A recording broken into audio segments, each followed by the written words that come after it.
All right, we're live. I'm here. Chris is here. Bryce is here. Everybody's here today. Yeah. Everybody hopefully will be here forever. Infinitely. For the end of time. And then some. Plus some new people. So, anyway, I'm sitting here working through the U.S. Small Business Administration Disaster Loan Assistance Program. Because you probably should if you're a business owner. This could become like a line of credit just in case the sales dry up, which they haven't, but in case they do. I mean, I was just talking with Brad, our guy who does all our stuff on our website. So he and I were just talking about just the massive amount of pullback that's come. Like we're a few days into this. And companies are cutting like crazy. Of course, they cut what you should be spending more on, right? So they're cutting, ad spend. They're cutting your website cost. You're cutting things that you would need to try to figure out a way to invest back in. And so, if I had a massive line of credit, I would invest back in more. And I'd rather have a line of credit than raise money through investors, because I don't want anybody telling me what to frickin' do because they don't know.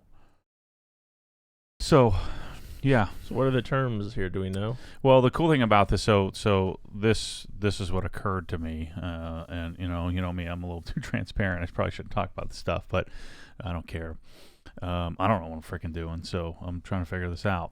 So we have plenty of cash. We're in good shape. My fear is that sales, not because people don't want to buy it, but because people just that we head to massive unemployment, and of course everybody looks at their portfolio and says I'm not spending a freaking nickel, and that spreads through economically through the whole system. And so we would certainly not be immune to that. We're going to do what we can to make sure we provide as much value as possible to hopefully stay ahead of the curve. And maybe if this vaccine thing works, and maybe we're through this like this, and the market recovers, and the people go get their jobs again, and everything's back to normal. But in the event that doesn't happen, which is much more likely, we need access to capital to hold on, and I want to be able to reinvest. I want to be able to invest back in, capture market share.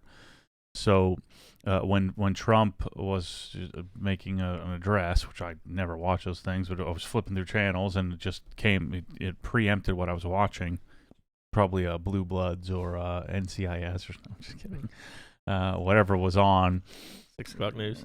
The 6 o'clock news. Was catching my 6 o'clock news, and the moment that he talked about funding of the SBA, I thought, well, man, the terms of that will probably be insane. So if you own a business and you're not familiar with this, but wait a few weeks. Let me get mine done first. The Small Business Administration is capping interest rates at 3.75% on loans up to 30 years, up to $2 million. It's like free money. It's amazing. And so that kind of credit line, like I think my line of credit at the bank is like 5.5, which we've never used, but the bank, that line of credit could dry up instantly. USB is probably well capitalized, will be insulated from this because it's a small local bank. But if I go and try to get a line of credit established for more, it's fascinating. The banks give me $100,000 line of credit would buy us like a week. Wouldn't buy us a whole heck of a lot of time if we weren't selling anything.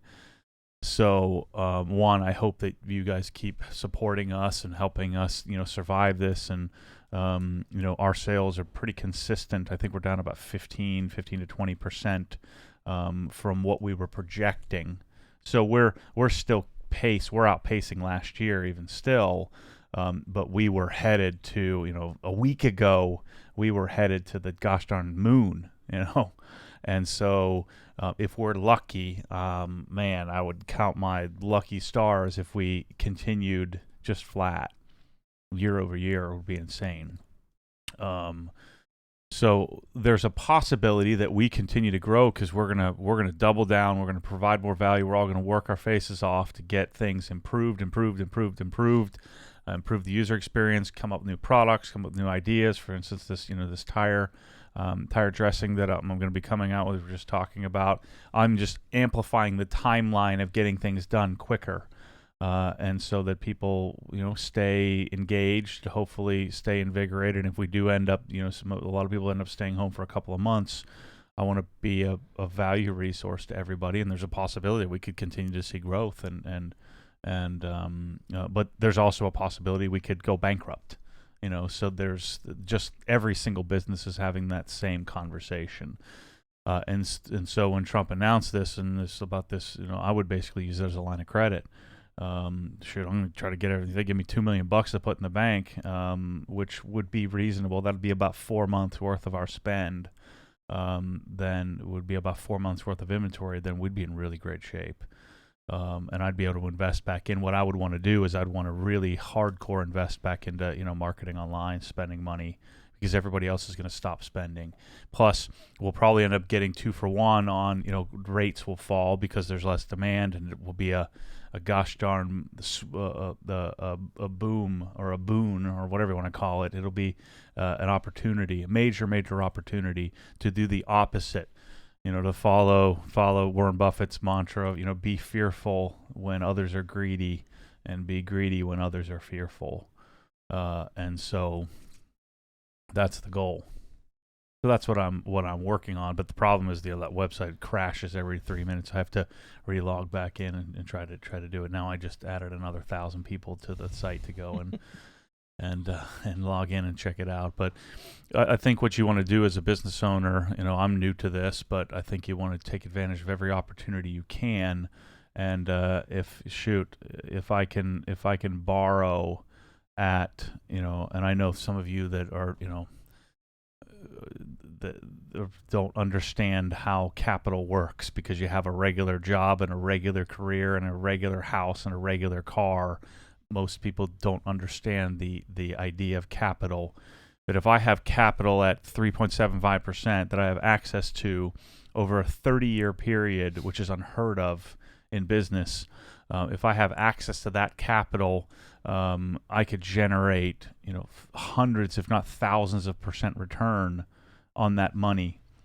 And by developing products, selling product, investing back in infrastructure, investing in people and employees, and so those of you who understand what I'm talking about are nodding your head. That somebody walks in and says, "Here's $2 million at 3.75% interest.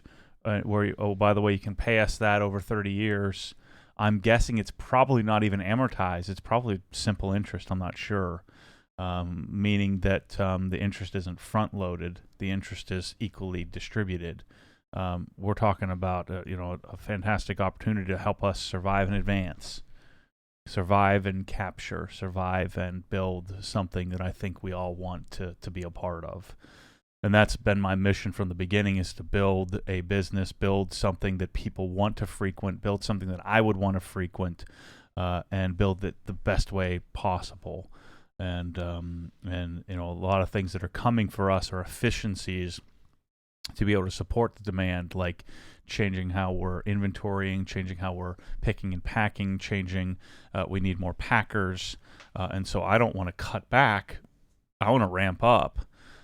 And that's the risk. So if the risk factor was, let's say, from 0 to 100, if we were at an 85 before, to make incremental changes, and this is why businesses tend to be rewarded. If I was taking 8.5 out of 10 on a risk perspective, and now I'm talking about ramping it up to 10 out of 10, there's a much higher probability of failure and crash and burn.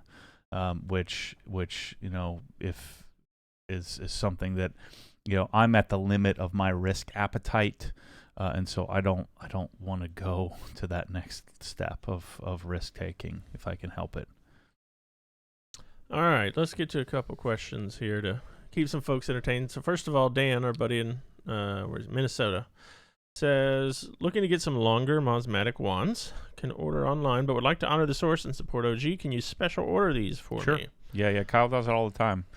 We're getting special order, and we can, there's so many different configurations of the wands that the likelihood of you ordering the right one, now I'm sure he probably could, but most people end up ordering the wrong one, and then you end up, because there's all kinds of configurations. There's G-type fittings, there's 1/8 inch, there's 1/4 inch, there's different nozzle protectors, there's different inlets, and so the likelihood of you getting it correct, or the company you're ordering from ordering it correctly. What is the combination? How do we work out combinations in mathematics? The combinations are pretty significant. There are 4 different types of wands, and then like 18 or 19 different types of ends, inlets, and outlets. So that the combination is considerable. You multiply those together. Yeah. Fundamental counting principle. Thousands of combinations. Let's see. Brad Landrum says, did I hear you correctly during the MSS Plus video that only black available in the U.S. and not the green? Correct, yes. We could special order it, but you're talking months and months to wait to get it. And we can actually have it custom made in whatever color you want if you pay for it. But yeah, the green with the black handles are not going to be stocked here in the U.S. They'd have to be special ordered, and even then, you're talking about a long lead time, probably 6-month lead time at the moment. Certainly probably longer now with, I don't know what's happening with product importation from Europe, but certainly production is, Europe, any excuse they get to take off, they're all for it. So I'm sure they're all camping out at home. So to get that stuff made. Now, actually, on the box it says they're made in Taiwan, so those people were probably working no matter what. Let's see. Nathan Miller wants to know, what is the mat that you use under Kate's car seat? I don't know what brand that was called. Normally, I just buy a Prince Lionheart. So if you go on Amazon and you search Prince Lionheart, it'll probably come up in the feed there. It does tend to make little divots. So the one that I have in the M5 has like these little blue little straight line with a circle on the end of it that helps keep it grippier. Or helps it grip the seat, but it will leave a more of an indentation. Now the indentation went away, but it will leave an indentation, whereas the Prince Lionheart 1 version of it won't. So I don't know that it's really worth that. It was like $25 or something for it, but you can find it on Amazon. I don't know what the brand is. It's some sort of off, probably Chinese Alibaba source thing that somebody's selling on Amazon. All right, let's see. Tanner V, checking in from Portland, Oregon. Had a question about getting a wine smell out of carpet. Had a wine bottle explode in my truck. I cleaned the stains out, but it smells like a vineyard in there. Yeah, I'm not much of an interior eradication expert, but I've seen Larry Cosilla put baking soda, like putting a liberal amount of baking soda on the area on the carpets, let it sit overnight, and then come and vacuum it out. The other thing you can do is, what are those things? It's like ozone. There are companies that sell like ozone treatments, where they put this box in your car and leave and have it come out the window, and it's like I don't know what the heck it does, but it ozones the car or something like that. But yeah, I think what I would do is I'd try the baking soda trick and do that 2 or 3 nights and see if that makes a difference. All right, let's see. Kenny has a question. Have you tried the Coke Kimmy products yet? Saw you talking about wanting to try them out during the visit to SEMA. No, I get kind of frustrated with that. I've talked to them, and they're like, "Well, why don't we send you our stuff?" And then I don't know. They just don't have their act together on. It's not their fault. They don't understand the U.S. market, and every company's been burned, 27 times by some real slick sales guy selling them a hope and a dream. Of course, I think I know how to market a product like that to the U.S. And to really the world in general. But I don't know. They didn't seem very interested in that, and I'm not interested in doing all the work and then having some goofball detailing sales guy get all the benefit. So I'll probably try the products at some point, but there's such a pain in the butt to get it here. And I'm sure some people are scoffing at this, and probably not people listening to the podcast live, but I knew it. I knew he was only dealing with stuff that he's selling. Well, there's only so much frickin' time in the day, and the products I have are great. So, unless it's like the greatest thing in the world, and if they're going to make it so darn difficult, the barrier to entry is too darn difficult, then again, I only have so much frickin' energy. So I'm just being honest and real with you here. Take that for what it's worth. I doubt that they have like a transcendent product that I absolutely have to have, but it is a really cool line of products. It looks really neat, but they're very heavy into OEMs in Europe, so I don't know that they're even stuff that we would like, but I'm sure there's a few products in there that would be pretty good, if not great, and maybe someday we'll get there. But I'll just wait for somebody else to do the work, to bring it here, get it here, make it available, and then I'll offer to, hey, I'd like to try these products. I'll buy them from you, and then if I could buy from you at wholesale and we, split the cost, kind of like what I do with CarPro. Corey does all the work to get the product here, and I buy it from Corey, and I make a much less margin on CarPro products than I do on others, but the time and energy required that Corey has to put into it versus what I have to put into it is significant on a daily basis to get the product in. Now, I would argue I put in a lot of effort in educating people on what the product is and how to use it, and there's value in that. And so unless a company was going to give me carte blanche to bring it in here and do it my way, then I'm going to be better off waiting for somebody to do the work to bring it in, and then I'll just buy it from them. All right, let's see. We have a hard-hitting question here for you from Yoshi. Why does Matt say he doesn't listen to Ariana Grande but follows her on Instagram? I don't know. Why are you stalking my? That's funny. I listen to anything, she's, that's, I don't think of like, what am I going to search to listen to today? It would usually come up in like a U.S. top 50, which at times is impossible to listen to on Spotify. It's like 37 mumble rap songs and like one or two actual anything in between. Yeah.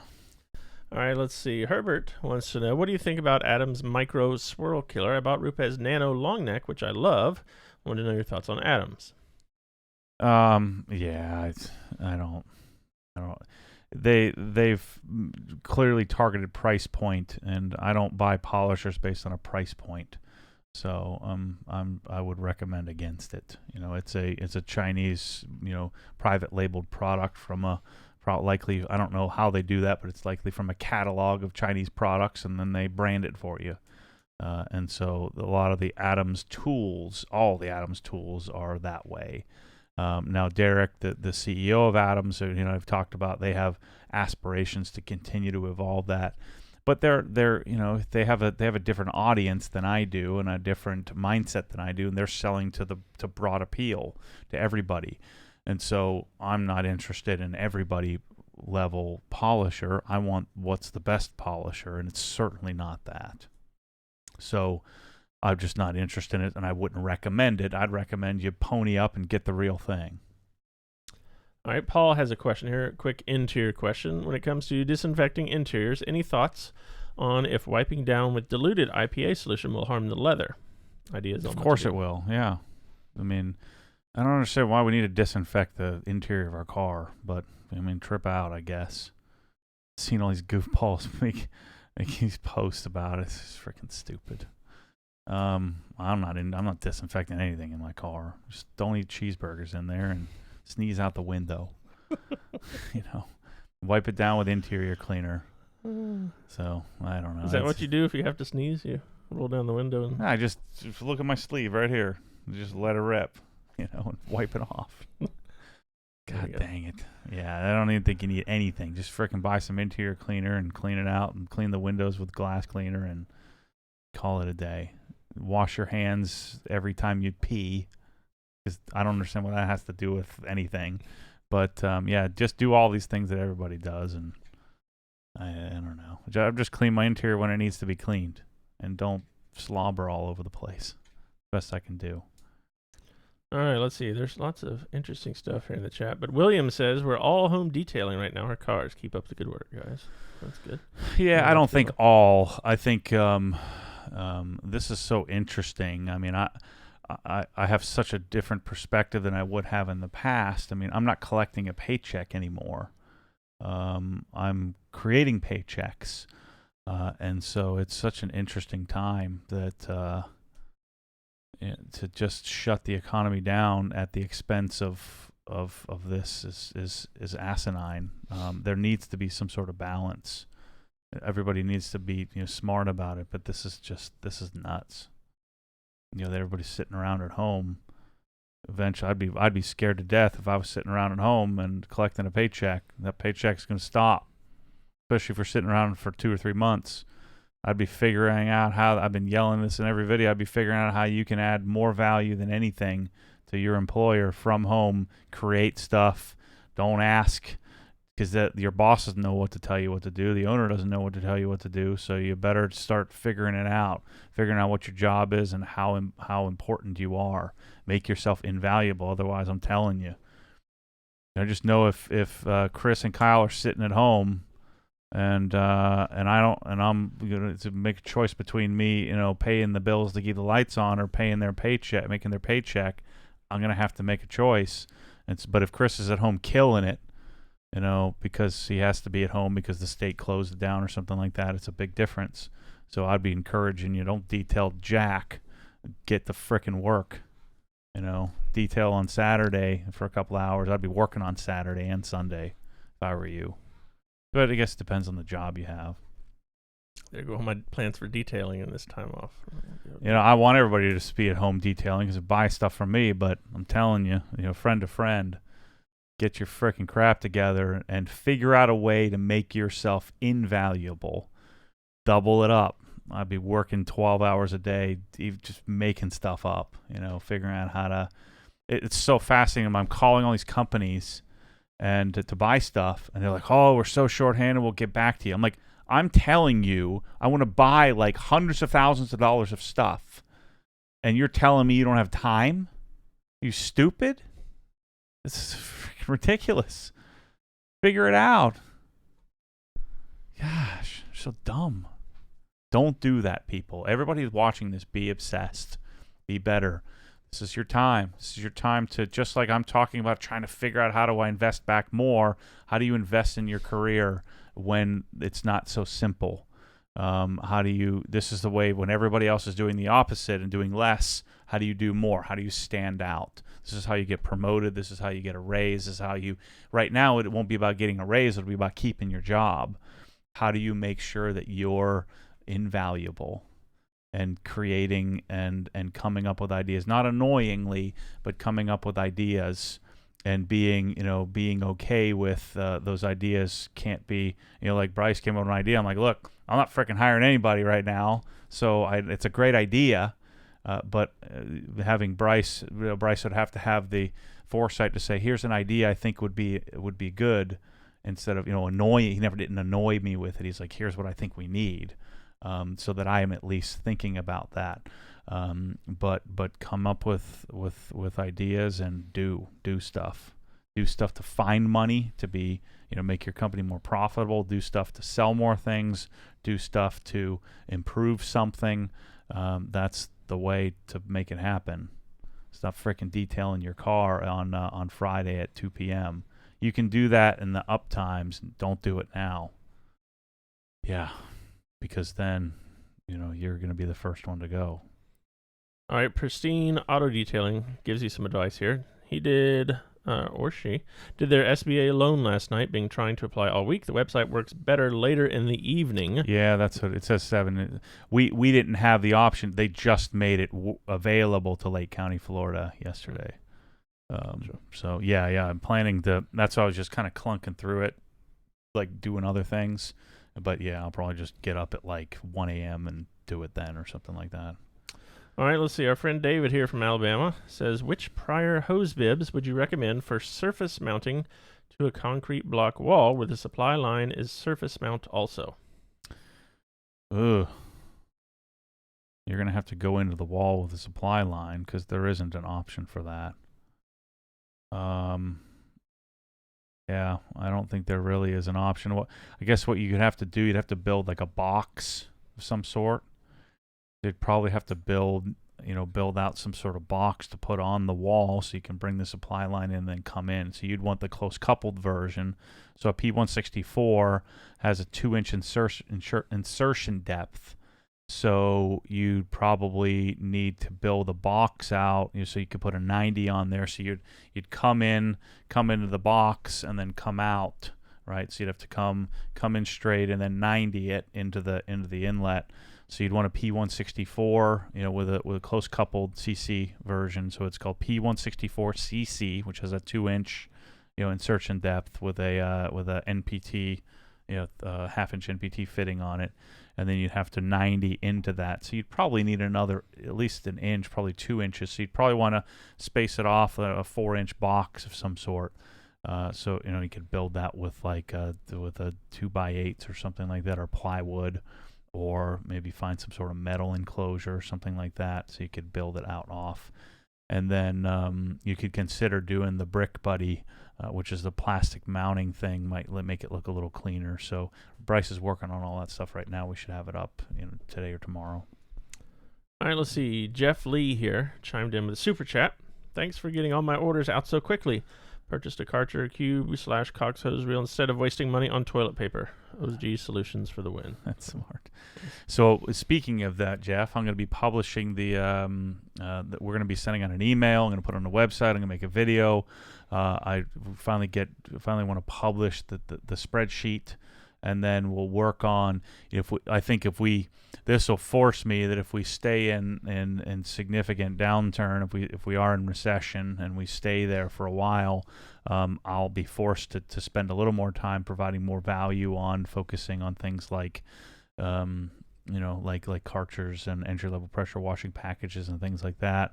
Because there will be more DIY stuff. There will be less people hiring detailers to do the work. They'll be doing it themselves. And they although I have a broad audience with a lot of discretionary income, so we'll still be selling Krenzlas and ARs and Comets. We'll probably also be getting a lot of people doing entry level stuff as well. And so we're going to publish that sheet.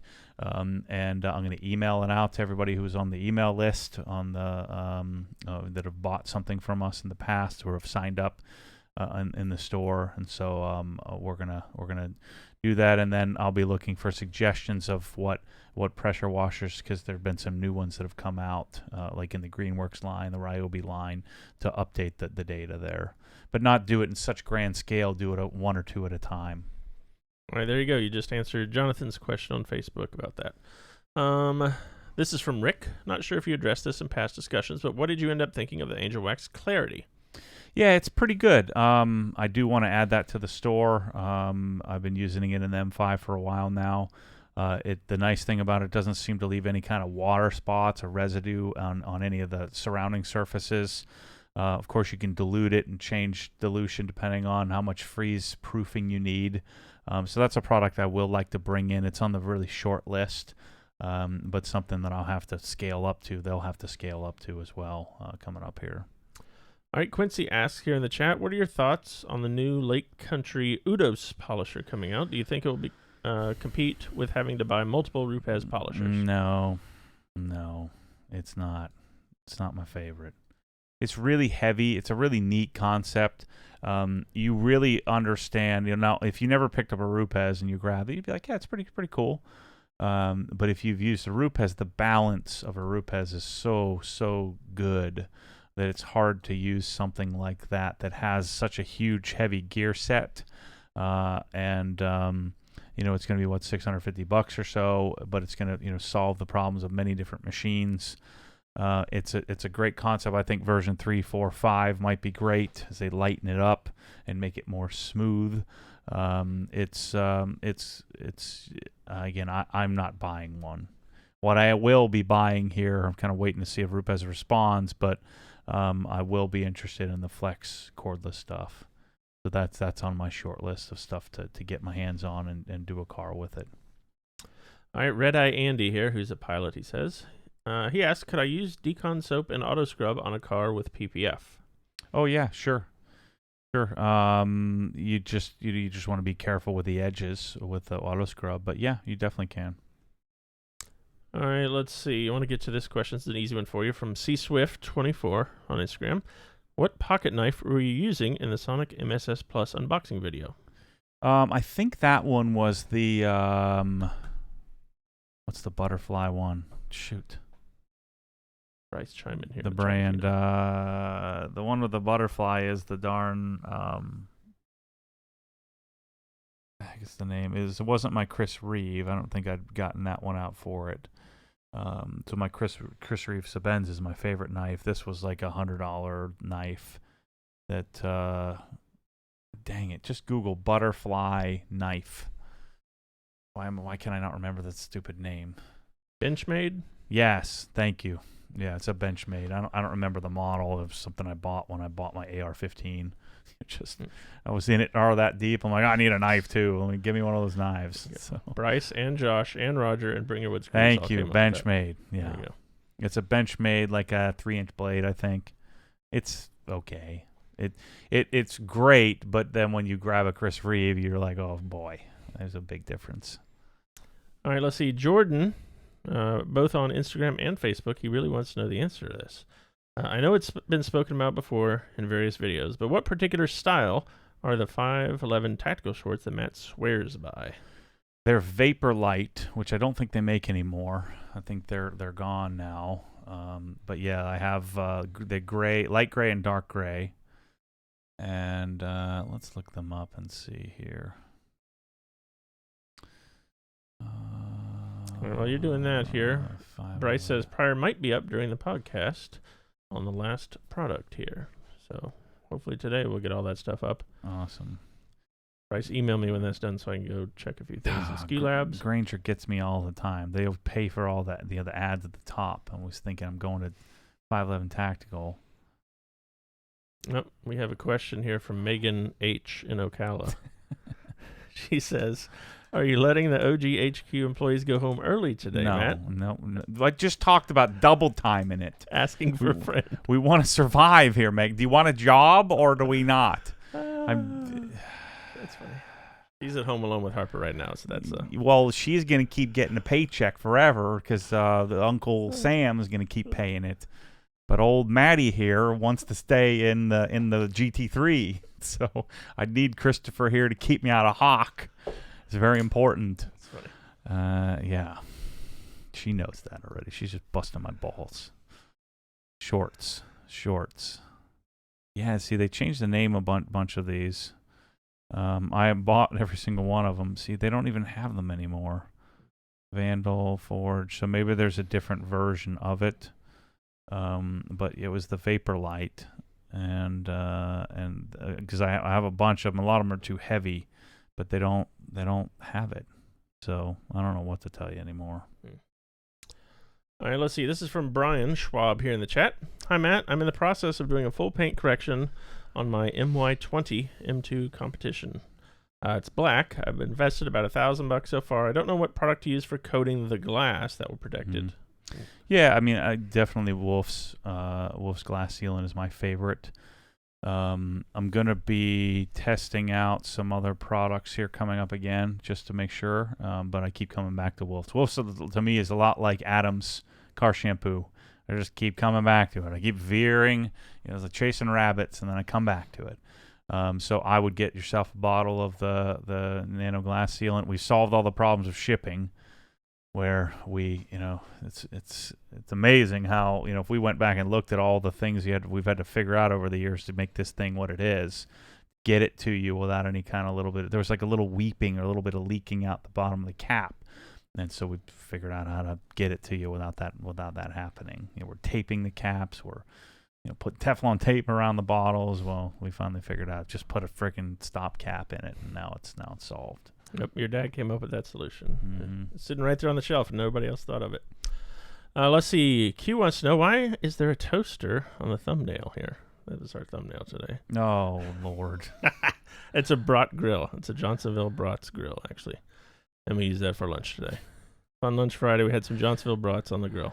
Chris has a bunch of random. I can see his house right now. His cabinets are filled with a bunch of random crap that he used one time, and so he's always trying to stash like this crap that we might use someday, and it drives me nuts. And so it's a big joke around here: microwaves and brat grills.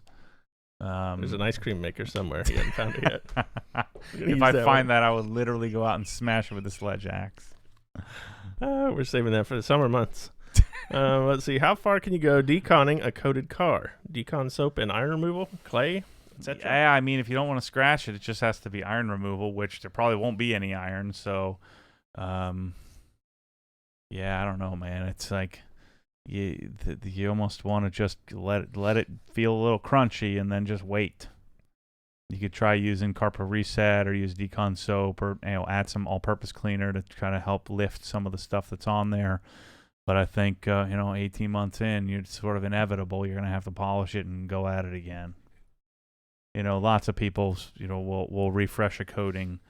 Lots of detailers will do that as well. But those are generally for people that just people who aren't that discerning. Because you can do it real lightly, use lots of lubrication. I mean, if it has a coating on it, should be pretty slick still. So some coatings. So, but it's not going to look as good as it would if you just deconned it for real and then polished it and then reapplied. All right, James King in the chat here asks, what are your thoughts on the Exo Shield? I know you had it on your last GT3, but would you ever get it again? Is it worth it? Yeah, I think so. I'm friends with the Tinder and the team there at Exo Shield, and I love the product. I love what they're working towards. There's some shortcomings to it because it has to be really thick in order to really do what it needs to do. The clarity is really great on it. They're on like their 5th or 6th iteration of adhesive. So I need to get it done. We need to get Martin on that so that he starts doing it, and then I'll put it on all my windshields. I just don't want to go and have to go where you need to go somewhere to get it done. And so I've been meaning to tell him or connect him with them so he can start doing that. But there's some deficiencies. It's not going to be perfect. So a lot of us that are nitpickers, you're going to have to just turn a blind eye that you will, because it's so thick. You can still have, a little edge lifting, a little bit of imperfections in the film. So that's the one disadvantage, but you won't get a cracked windshield. So I guess which is more important. All right, let's see. There's a couple questions here in the chat asking about new tire dressing. What can you tell us about the new tire dressing? So it's real good. So Scott Smith, follower an OGer. He's been around a long time. Scott and I actually came out to the Rupes training. He works for Glass Parency. And so he, is like a little side project. He's one of these dudes who is always looking for multiple things to do, multiple income streams. I think his parents are probably business owners, and so he's one of those types, one of those people who's entrepreneurial at all costs. And so, what is Scott? I think he's like 23 or 4 or 5 or something like that. Sorry, Scott, whatever you are, 20 something. And so he went out and he's like, I'm going to look for a product where I can add some value to the world. So he sat down and he thought about, what's something that I'm not 100% happy with. And, CarPro Pearl is what all of us use because it's good. It does a good job. But, certain tires, depending on how much, whatever you call it, off-gassing or leaching or how much, whatever that petroleum or whatever's in the tire that kind of will interact with a tire dressing. And so, we wanted something that was deep, dark, not shiny, doesn't sling. And I've used the Tough Shine stuff, which is like a permanent clear coat. I've used the Opti stuff, and so he asked me if he could send me a bottle, and but he listens because I'm always telling you, don't frickin' send me stuff. You can send it to me, but I don't know if I'm gonna use it. and I don't want you following up and bothering me every 5 seconds about it. Just send it to me and I might use it. So I was going to just punt it in the trash. And then Bryce put it on the M3 the other day. He says, yeah, this tire dressing. And I walk over, I'm like, oh, that looks freaking awesome. It's like, yeah. I was like, I was going to punt that in the trash. And Scott didn't ask, he didn't follow up with me or anything. He sent it, and I just, I had like a little baby bit of whatever his leftover sample was.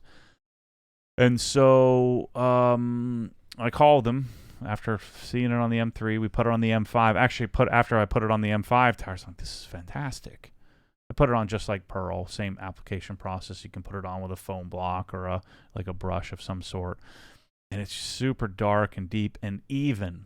Just even. That's one of the shortcomings of Pearl is it can be kind of splotchy. It's not perfectly even and can have a little bit of gloss. If you make it perfectly even, you can get up a little bit of gloss with it. But this product is, it's not any more durable, so don't get too excited like you're going to put on once and you're done for life. So it's not any more durable than Pearl, but it's just more consistent. It's... I was talking to Scott about this. It's like one of these. No, I was talking to Mike Figuera about this. It's one of these things where, it's like Wolf's or like Bead Maker or like Crystal Serum Light. It's like you don't see me jumping around like a crazy person. Like, this is the greatest product of all time. It's just good. It's the best product for the application. It's not like, oh my gosh, this is going to change your life. But it's like, yeah, this is what I want. This is what I want. And it'd be something you put on probably every other wash, maybe every 2 out of 3 washes you'll put it on to keep it that same my same concept of I'm going to clean the tires, but I don't want to strip the tires. So I'm going to use P&S or like I was using, Adams rubber and tire cleaner. So I'm going to use something that isn't super heavy duty of a cleaner, just to surface clean it. And I'm going to apply another layer. I'm going to do that after every wash every week or two. And that's how I'm going to apply the product. And in heavy salt and things like that, it's going to last maybe a little bit longer than Pearl, but same basic performance there. Because what we want is it to look the part. And so it was a product that I was like, wow, that's legit. And so it doesn't exist. And so we're gonna Scott's gonna probably order my tote here today. He's gonna order a 275-gallon tote. My guess is people are going to get their hands on it and it's going to take off because it's freaking legit. And the limiting factor is going to be how quickly I can bottle it. And that's going to create a little bit of an issue for us. We'll see. I could always have the blender bottle it. I'll be talking more about where I'm getting it from and all that stuff. I'm not trying to hide it from you. So we'll be talking more about that. I'll be the first person to tell you exactly where everything's coming from. And I doubt they probably won't even tell me what's in it. So I don't know if I'm going to be able to convince them to do that, but I'd like to. It's silica infused. So we're going to market it as Obsessed Garage Silica. No, we're not going to frickin' do that. Like every other loser company on the planet. They're not going to talk about it's silica's in frickin' everything. So it's not going to be an SiO2 tire dressing. It's going to be Obsessed Garage tire dressing. Period. And I just ordered some Tolco samples. Just bottles. It brings me back to the need for a bottle because of putting it in a bottle. So we're going to do likely 8-ounce, 24-ounce, 32-ounce, and gallon.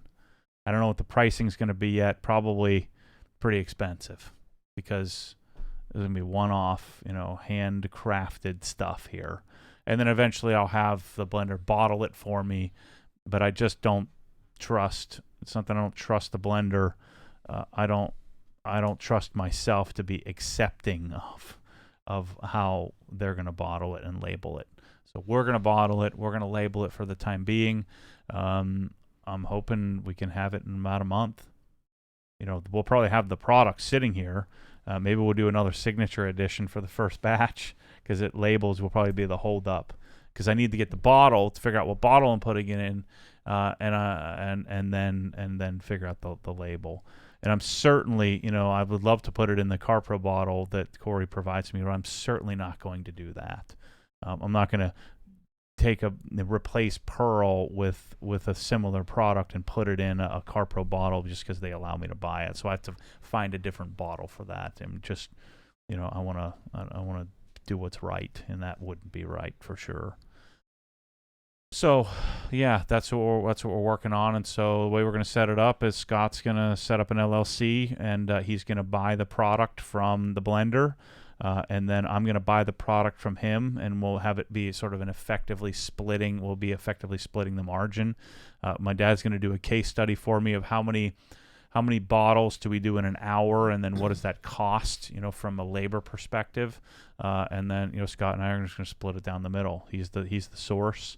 And then we have the distribution capability, and so he's the source of the product, and so he'll set up, Scott Smith LLC, and just to keep it on the up and up, so that he doesn't have to be worried about, if I'm sharing with him how many bottles we're selling.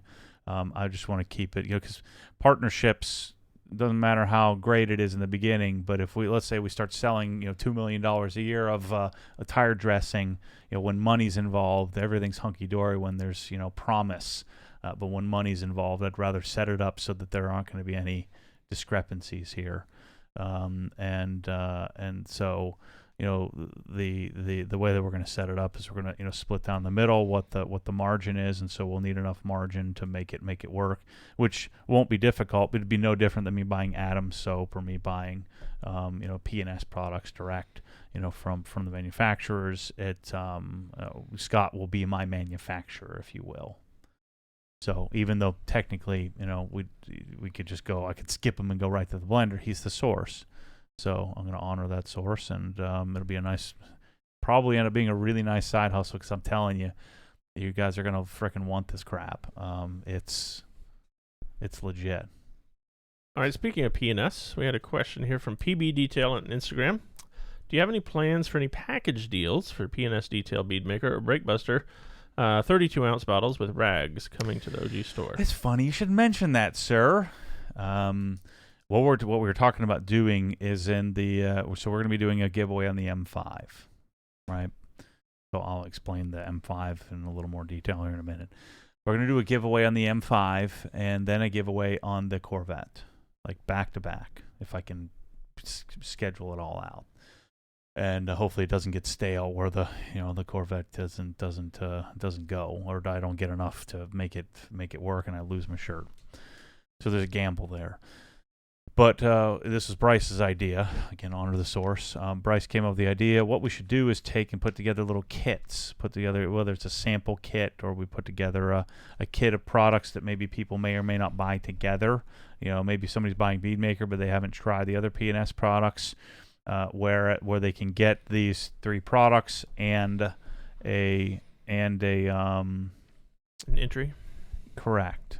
Thank you for the M5.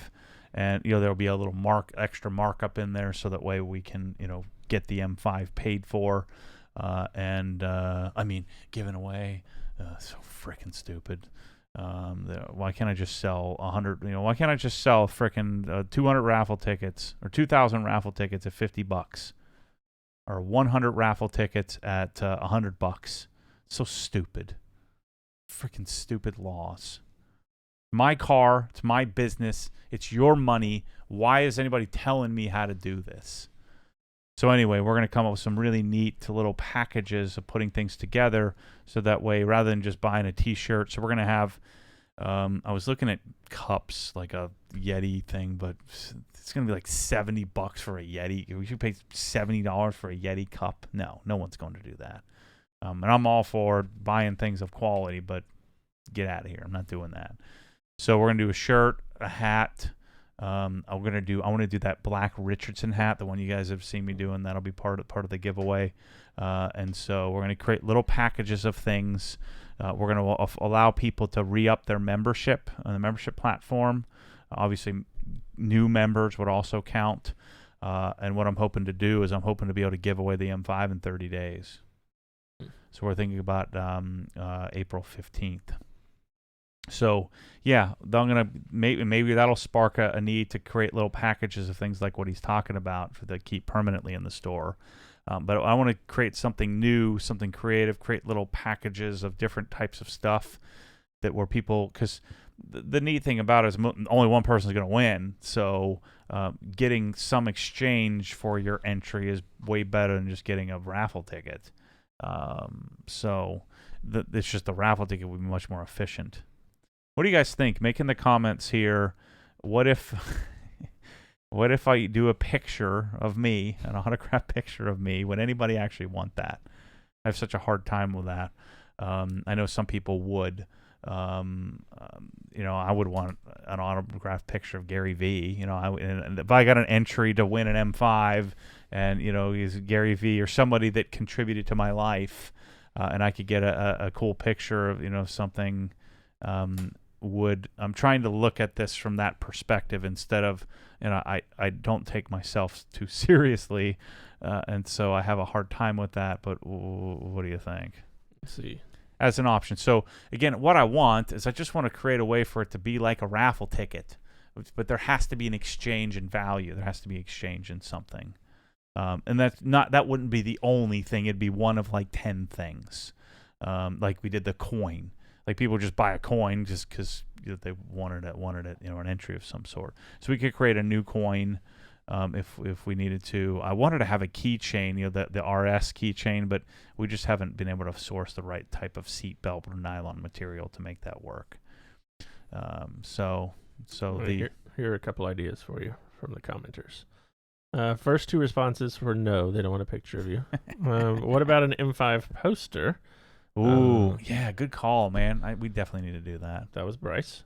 Then Luke, no, you don't like them, but a banner or something. Oh, yeah, that Mike came up with that yesterday, so that's on the list. Big OG logo on there. We also thought about the new logos that are coming. We'll open that up to the giveaway first.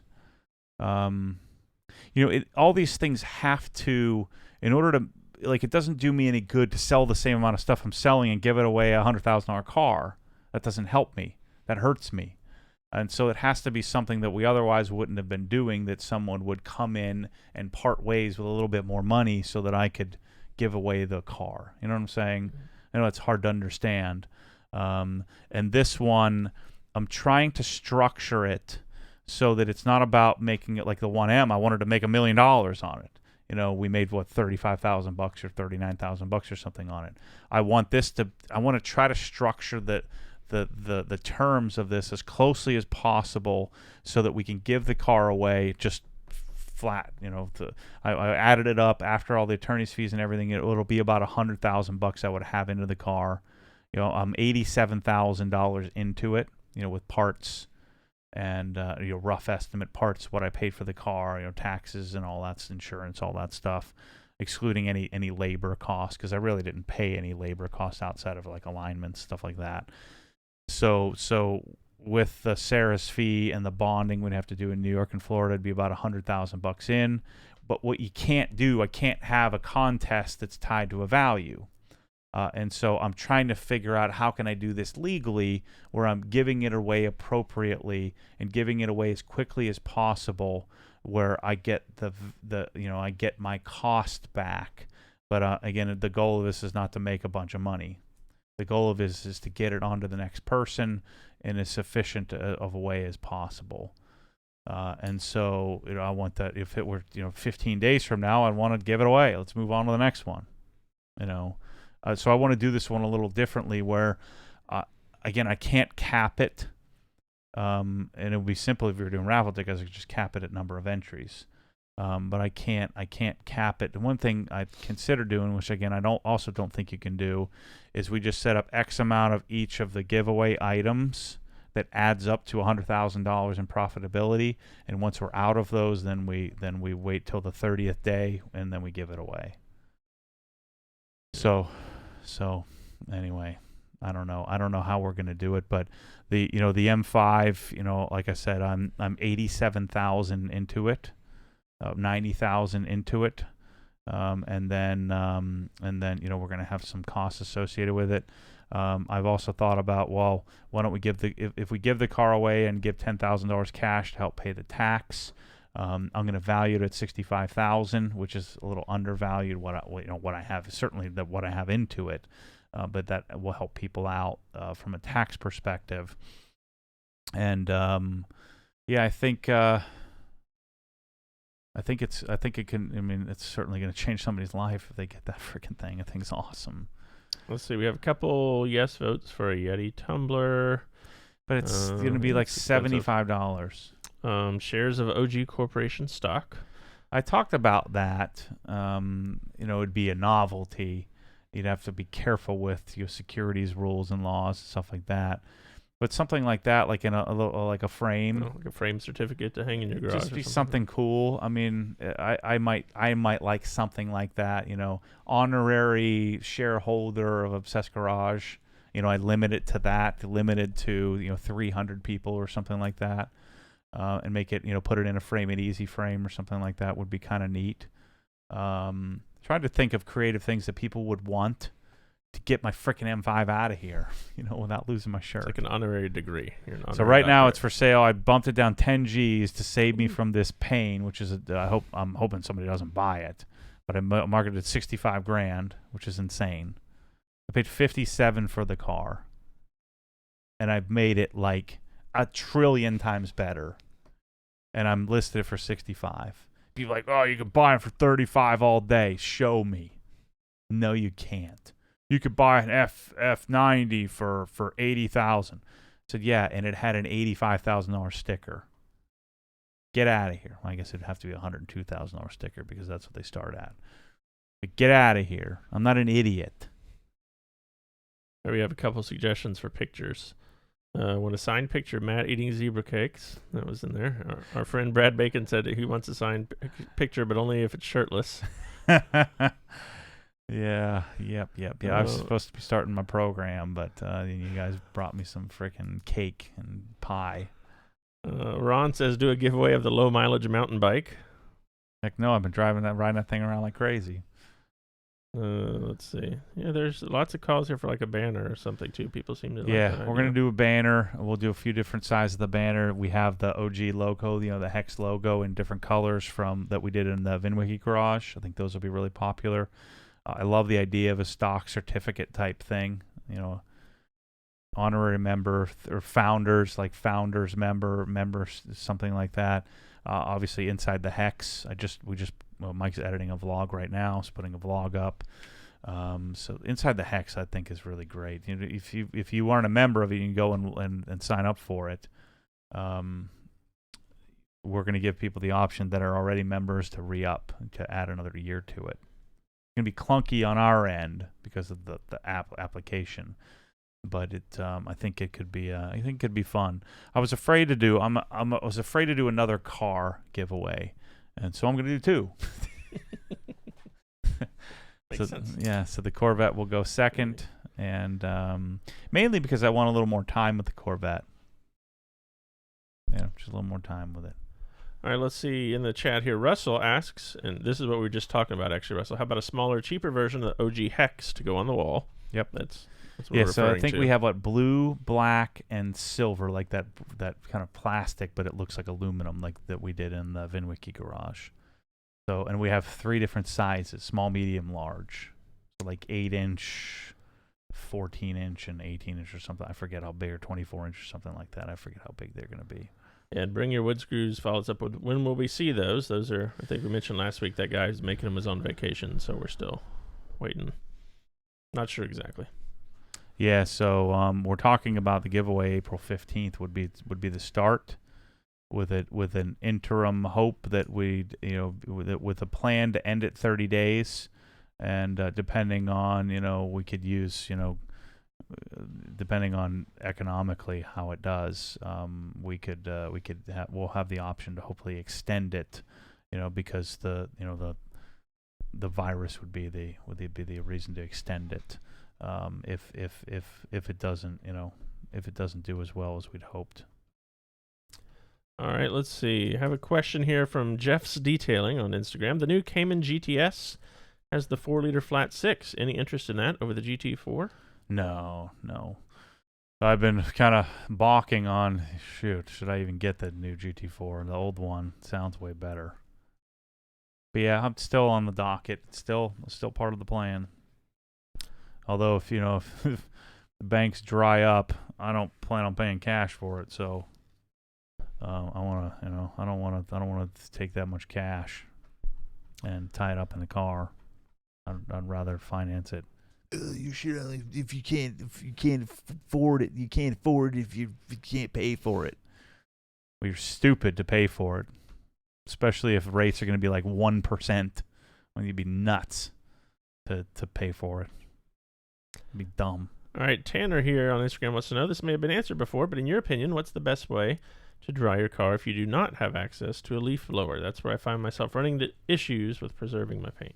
Yeah, I mean, first you would sheet, right? So you'd use the sheeting method where you would take a garden hose and you would, you sheet the water off. That would, take care of, say, 50% of the 60% of the water.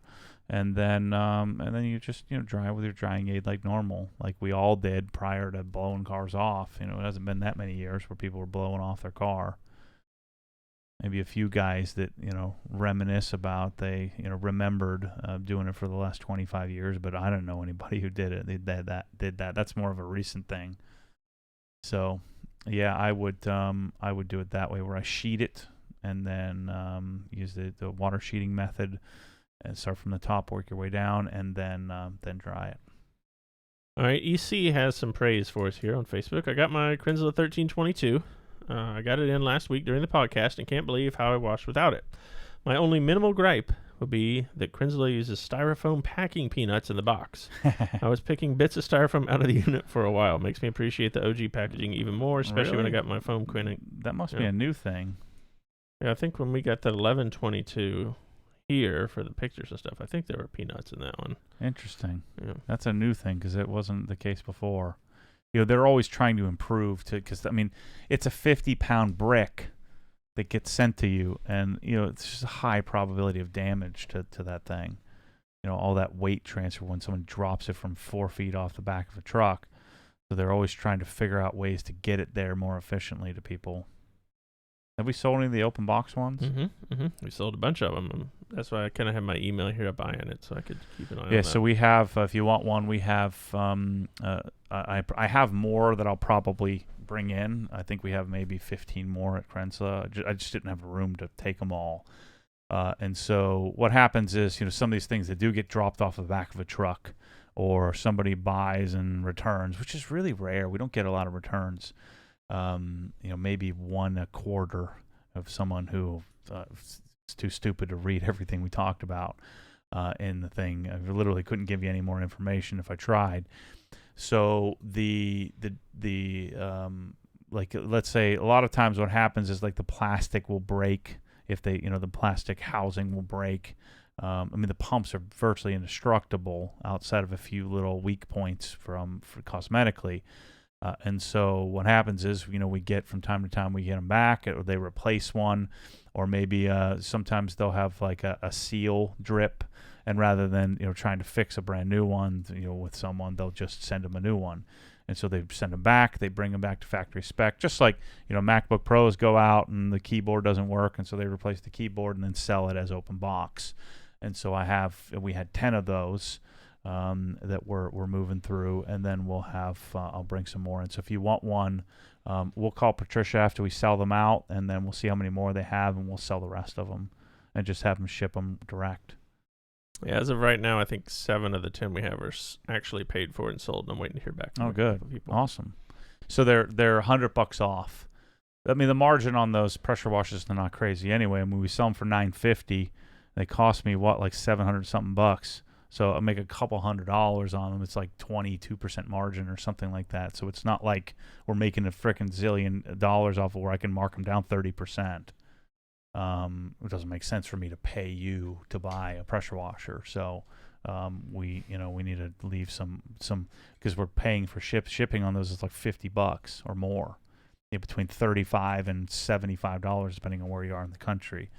So that's so we're selling them for $850 is $100 off.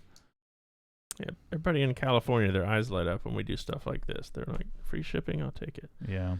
Let's see. Ray wants to know, from Facebook. I'm assuming it's much more complicated to set up a giveaway on a car versus selling it.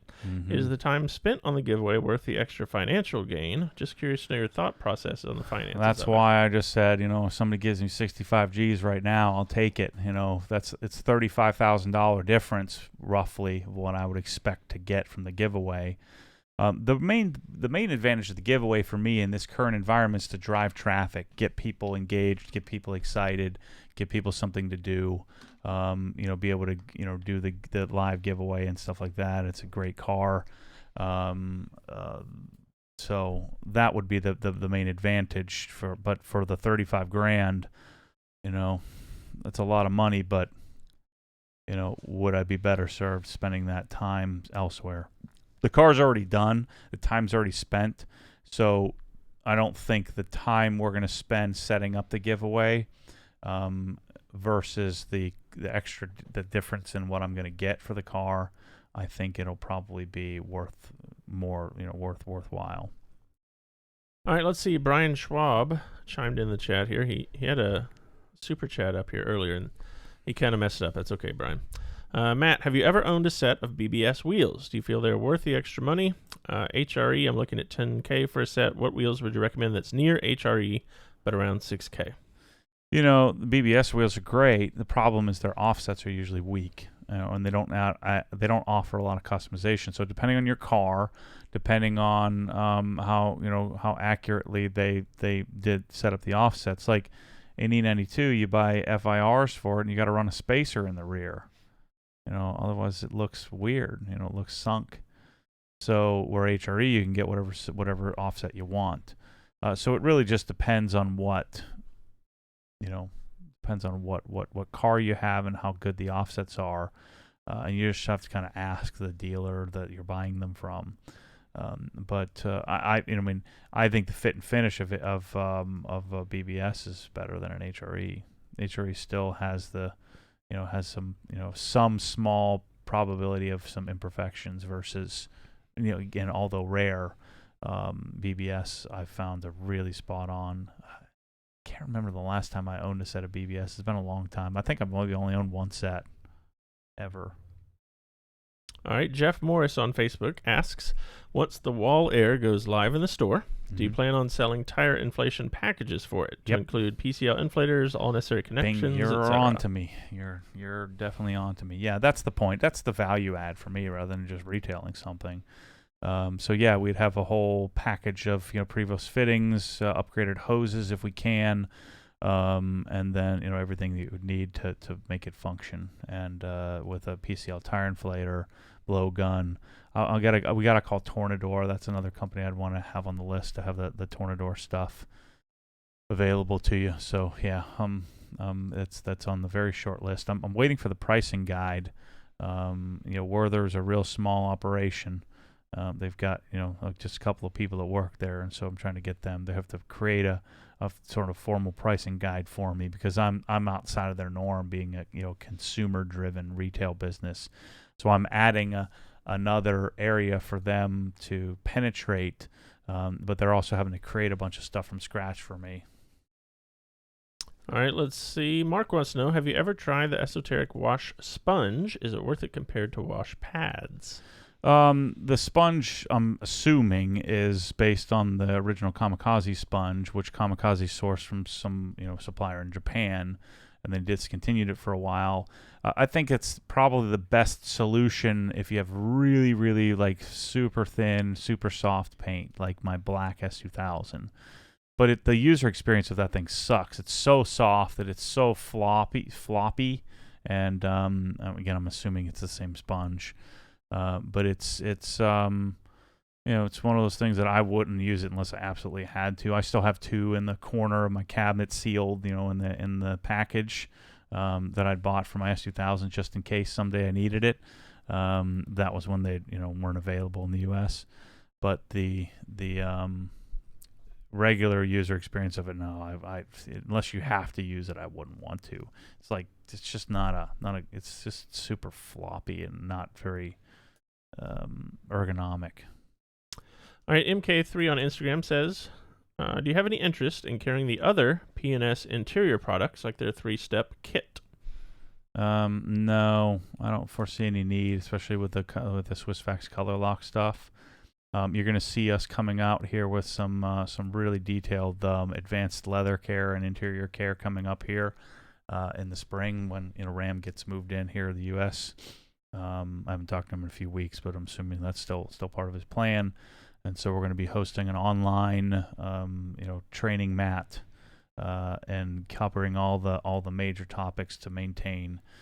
And we'll be adding, incorporating the SwissVax and the color lock stuff together. All right, let's see. Spencer wants to know, would you change anything process-wise if you had a black vehicle that you were washing? Yeah, I mean, you would if you had to. You would. I would probably, if it was soft and scratch prone or hard and scratch prone. So if I find myself scratching it all the time, that's where that sponge we were just talking about could come into play, the esoteric sponge. Or also, I'd probably consider not drying the car.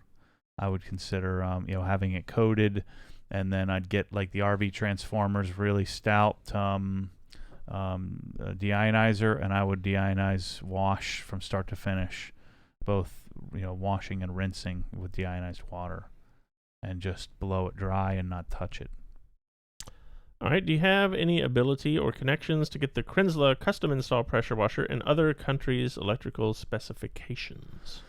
No. There's such a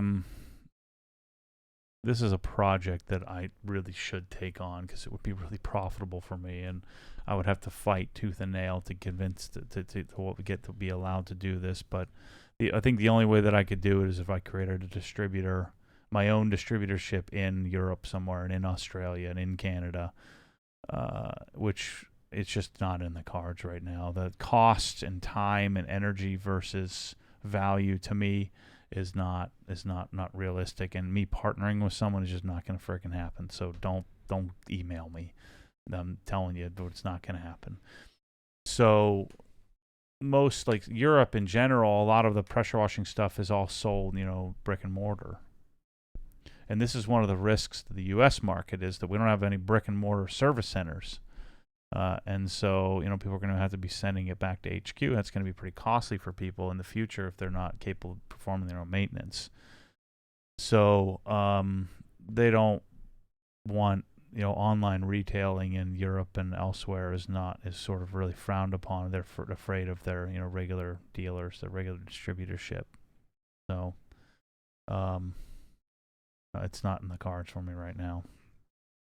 All right, here's another giveaway idea for you. You can do, let's see, I want to make sure I'm saying this correctly. Obsessed Garage logo, wheel tire air valve caps. Yeah. The issue is a lot of these things, like I'm trying to do this in short order, so I've got to do things I can make quickly. And then a couple votes here for the Maddieism t-shirt, just in different colors. I guess some people are like collecting. Yeah. They got a blue and orange. Well, that's a good idea. Maybe a red gray. and green. Gray. Yeah, black and gray. All right, let's see. Oh, we're getting close on time here. Let's see. They already answered that question about the gray color that you use, but just to confirm, in the garage. Yeah, AC25 Harbor Gray from Benjamin Moore. The one thing we learned, because I put through some Benjamin Moore stuff, the color is slightly different. The Sherwin-Williams match is not dead on. But like our painters, all of this here is a little bit like you wouldn't know unless you painted the Benjamin Moore version of it on the wall. It's a little bit darker, like maybe like a fraction of a shade. Darker, but Benjamin Moore, Harbor Gray, AC25, and flat. Always flat. Don't freaking wash your walls. You touch them up. Stop washing your walls, Chris. You don't wash your walls. You aspire to wash your walls, but you've probably never washed your walls in your life. Not once. Right.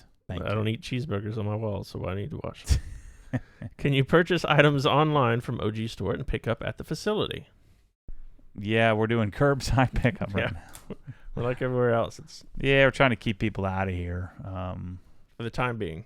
Yeah, which just goes against everything I want, which I want to keep everybody in here, get everybody in here. But yeah, so you can just email us. Hey, here's my order number. Don't ship it, but you better make sure you email it quick because they freaking ship stuff fast out there.